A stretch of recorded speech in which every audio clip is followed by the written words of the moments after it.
Number 7 with a reminder that not everything in the ocean is out to get you, and it's a story about dolphins saving humans from a shark attack in 2004.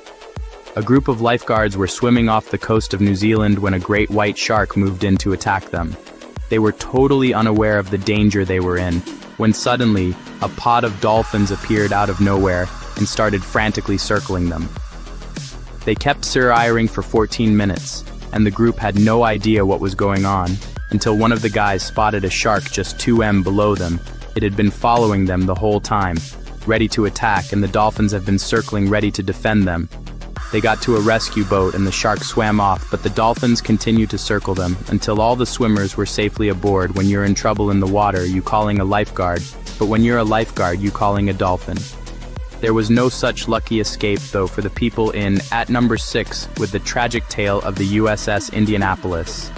The fate of the ship is known as the worst naval disaster in U.S. history, after being torpedoed by a Japanese submarine during World War II. The USS Indianapolis sunk in just 12 minutes. There were 200 men on board, and approximately 300 went down with the ship. But the fate that awaited the survivors was perhaps even worse.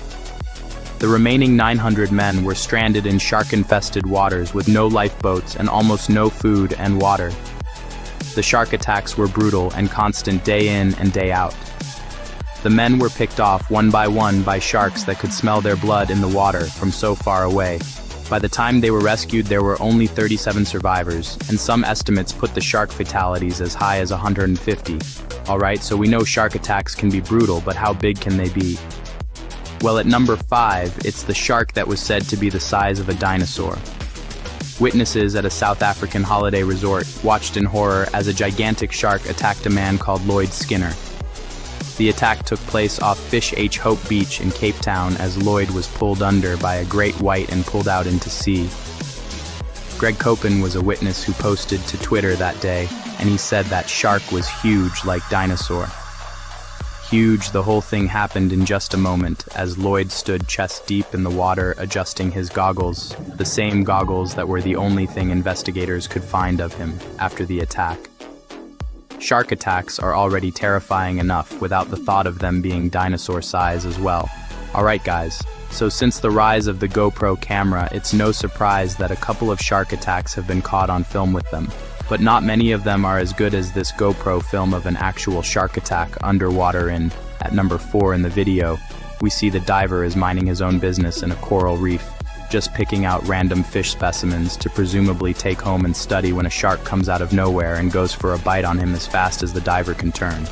The shark moves faster, it circles him repeatedly as he tries to stab it with the same thing he was just using to collect fish. But the shark is rapid and seems to dodge everything the guy throws at it.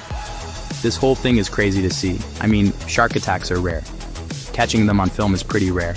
And to have one this close up, that's just like unheard of. In this case, it was kind of expected though. I mean, as one guy pointed out in the comments, he was kind of holding a massive jar of fish. Yeah, seems like the fastest way to attract a shark. If you ask me if our unbelievable shark attacks have been just too unbelievable for you so far.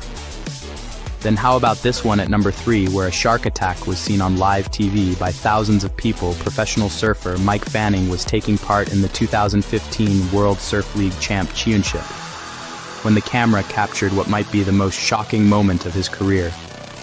A huge tiger shark approached him from behind as he sat in the water to realize what was going on. The shark attacked him, much to the horror of all the spectators. Mike said that the shark punched him in the back, and so he just instinctively started kicking and managed to get the safety on the beach. I've never heard of a shark punching people, but I have heard of people punching sharks, which is exactly what happened in our number 2. We're in Hawaii in 2012, where Joshua Hawley was enjoying some surfing when he saw a shark's dorsal fin appear on his left.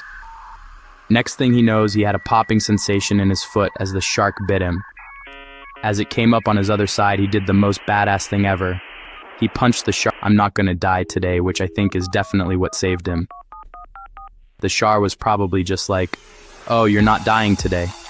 Sorry, my bad, I was going to kill you, sorry. Alright, I think it's time to move on to... Rodney was just 13 when his story took place. He was defending his Australian spear fishing title. In 1953, when a great white shark grabbed his torso and dragged him through the water upside down, he's obviously Dunio. At that point, yeah, he's dead. There's no way he can survive that. No, he jumped onto the shark and gouged his eyes out. The shark swam away, but then eventually came back again and dragged Rodney underwater. It actually dragged him to the bottom of the ocean where Rodney almost drowned, but he managed to hold on, keep fighting, and eventually got back to the surface where he was rescued by a rescue boat. He suffered massive injuries to his ribcage, lungs, and stomach. But after 4 hours of surgery and 360 stitches, Rodney walked away with one of the greatest shark stories of all time. And if he didn't have the scars to believe it, I probably wouldn't have believed him, but he does, so I do. If you want part 2 of the stories behind the vaults, subscribe and turn on notifications.